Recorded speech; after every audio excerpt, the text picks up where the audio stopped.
Okay, ladies and gentlemen, another special one here today, and I don't think I've been this excited about a gaming desktop or a computer in general in a very long time, which is saying a lot, as you know. This is the Alienware Area-51 desktop, all new for 2025. In a lot of ways, Alienware went back to the basics, went back to their roots, and brought back Alienware Area-51 here. So this Area-51 desktop is a beast in every sense of the word. It's got the NVIDIA RTX 5090 GPU. It has the Intel Core Ultra 9 285K. That is a screaming beast of a processor that is powering this bad boy. Absolutely gorgeous design here. Tempered glass on this side, a really nice, beautiful, solid piece on the other side. Everything in terms of detail was paid attention to here, and they put a lot of effort. It shows the engineering is on another level. But good news here, for those that want to tinker, those that want to upgrade, standard components throughout. So if you want to change out the motherboard, the processor, all the RAM, the storage, everything, the fans, the power supply, it's all standard parts, off-the-shelf parts, so you can theoretically grow with this as your needs change. Now, this thing is a honking beast in terms of performance, gaming performance, productivity work. I was able to do video editing on this. It is a screaming beast in every sense of the word. They did a great job in terms of keeping the fans within bay, in terms of not being overly loud. Doesn't sound like a jet engine. Of course, you will hear the fans when you're putting this under load, but they did a really good job in a very innovative cooling solution here. So I want to thank Alienware for sending this over. I didn't see anybody else have this yet, so I might be one of the first ones. So let's get into it now, why I think this is pretty exciting, and I'm looking forward to busting this beast out and just seeing what it can do. Hey everybody, it's Andrew, and this is the Alienware Area-51, landed here for 2025, coming up.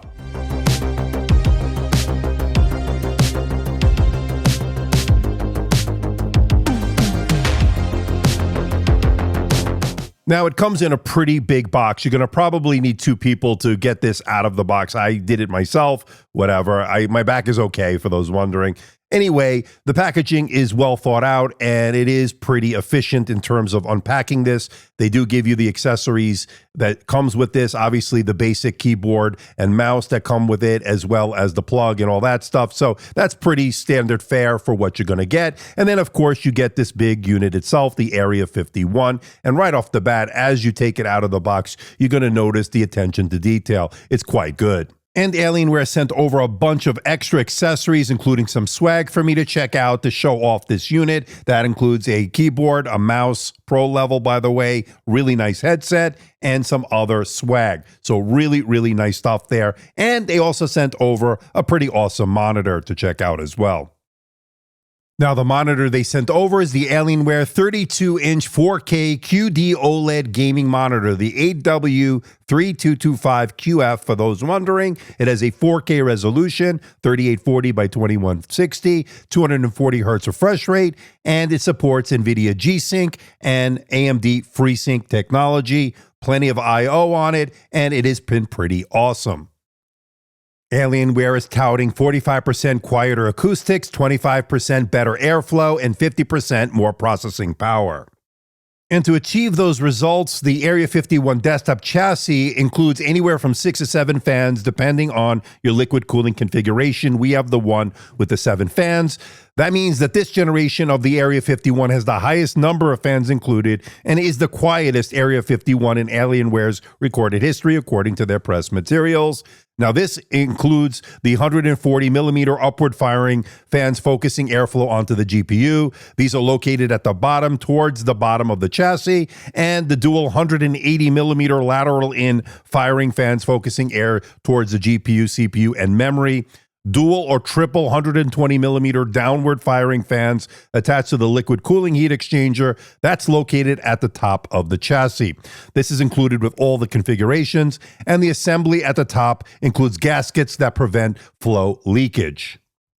Now, a couple of things here regarding the engineering that went into this. The motherboard has been redesigned here, so that has been one area where they wanted to focus. They also wanted to optimize it and make it suitable for gamers seeking a desktop chassis to be used indefinitely. So they're using standard or industry standard parts that you can get. You don't have any proprietary parts here, so this is all off-the-shelf type parts. So if you want to upgrade down the road, you have that option. Now, there is toolless entry, although you need to remove the one little screw, the Phillips head screw, before you actually able to open up the latches here. But that's the only time you'll need to do that. You don't really need to put it back in there. So it locks into place. Everything is really secure. So pressing the latch releases both the left and right sides. Each one has their own little latch. The chassis itself includes mechanical mounts to support ATX or MATX motherboards, enabling future upgrades. I love that. Now, gamers seeking to upgrade from the motherboard, the Alien FX does have a conversion kit which enables connectivity between third-party motherboards and the Alienware chassis while maintaining complete functionality. So they do have that. I will leave a link in the description below for more information regarding that conversion kit. Now, once you take a peek inside, everything is well organized. The cable management is excellent on this. There is a really sleek look regarding this, a very clean look, and I like that quite a bit. And there's the little things that I really appreciate here. For instance, this side door is made out of tempered glass, making it even more reinforced and more durable. Plenty of I/O here, so no worries in that department. On the top, you get your microphone in, a line out, 2 USB Type-A ports, 2 USB 3.2 Gen 2 ports, that's 10 gigabits per second, and it also supports PowerShare technology. And on the rear, you get your Toslink port, 1 line out, 1 line in, 3x or 3 times USB 2.0 ports, 2 USB 2.0 ports of smart power technology, 2 USB 3.2 Gen 2 Type-C ports, 10 gigabits per second, 1 USB Type-A 3.2 Gen 1, that's 5 gigabits per second. Great to see 2 Thunderbolt 4 ports and 1 RJ45 killer Ethernet port. It's 2.5 gigabit Ethernet for those wondering. And removing the right panel reveals the dual 2.5-inch SSD bays as well as the 3.5-inch hard disk drive bay. And finally, you're looking at display ports, 3 of them, and then of course you get your HDMI.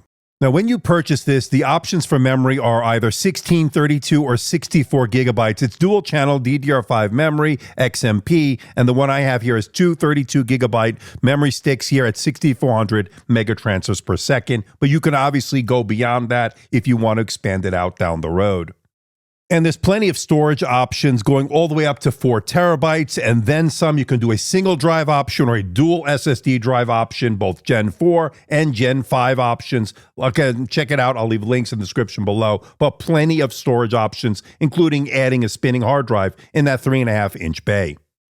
As far as wireless is concerned, you're looking at killer Wi-Fi 7, Bluetooth 5.4, that card obviously slotted in. And you also have the external antenna, which attaches to the back.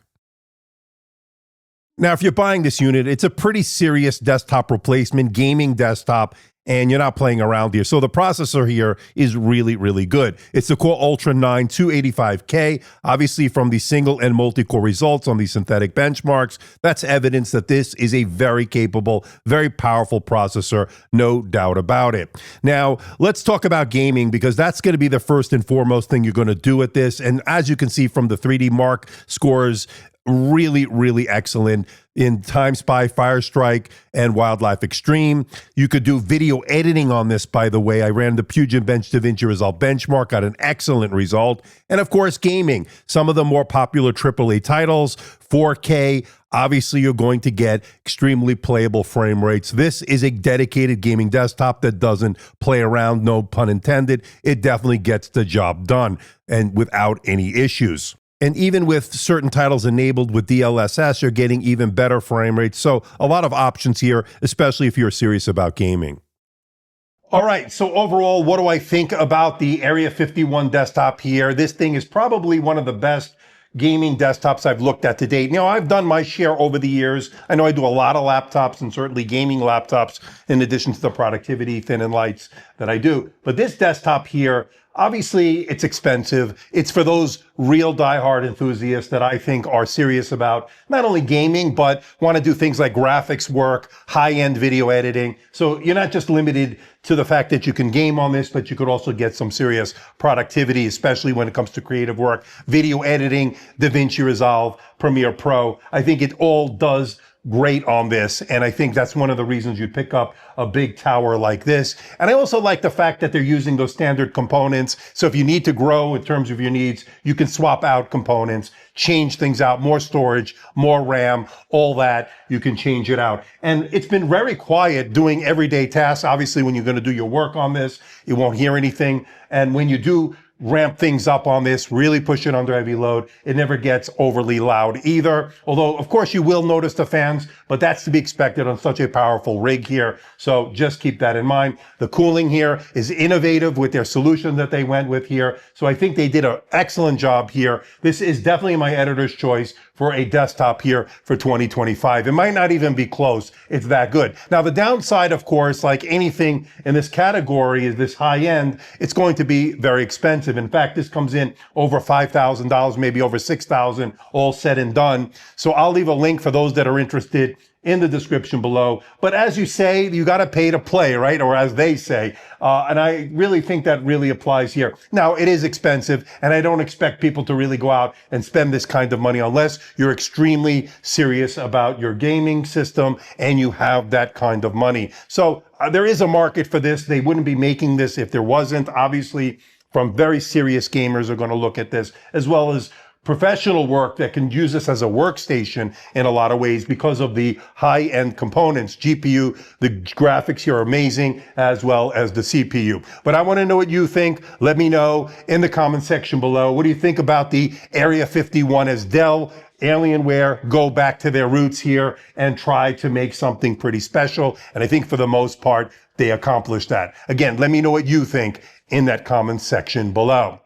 So as we're trying to hit 250,000, we're making our big push to grow the channel. Why not hit that subscribe button? If you're a casual viewer of my content, why not hit that subscribe button? It doesn't cost anything, and it certainly helps support the channel. And if you are planning to buy something like this, why not hit the link in the description below? It is an affiliate link. I get a small commission. Obviously, I'll make some pretty good money if you do hit that one because of the price on this.